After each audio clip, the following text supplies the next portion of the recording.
Crocodiles were hunted almost to extinction in North Queensland in the 1970s.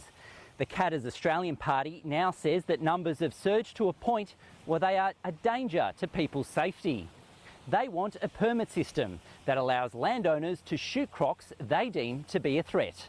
It's come to the point where if we're not going to do something, if government's not going to do something, then people will take it in their own hands, because it's either us or the crocs, and I know that people's lives is much more important than a fierce, ferocious animal.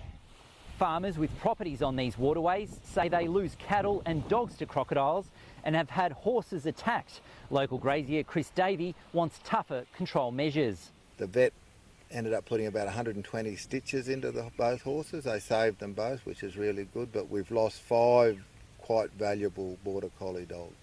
Now, many locals say they remember a time when they used to be able to swim around riverbanks like these. They now say that's no longer the case.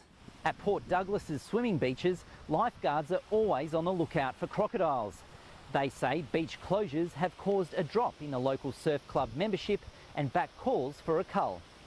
Early results from a 3-year Department of Environment survey of croc numbers show average densities of crocodiles in Queensland are less than 1 croc per kilometre.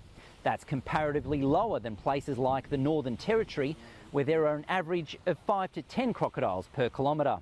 Innisfail tourism operator Vince Gangemi fears his croc spotting business on the Johnson River will suffer if culling is legalised.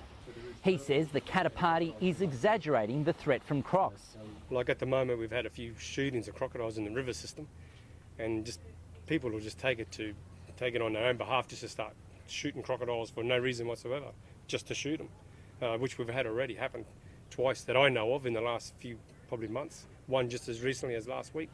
The Department of Environment is investigating 4 suspected illegal crocodile killings across northern Queensland in the past month. Mr Gangemi says he's distressed that some of the larger iconic crocs on his route could be killed if the laws go through. The Queensland Government says it will consider the report's findings. Its current position, along with that of local councils, is to oppose any cull. A spokesman for a local council told me that the government's current measures, including community education and a trapping and removal program, were the best way forward in terms of dealing with these threats.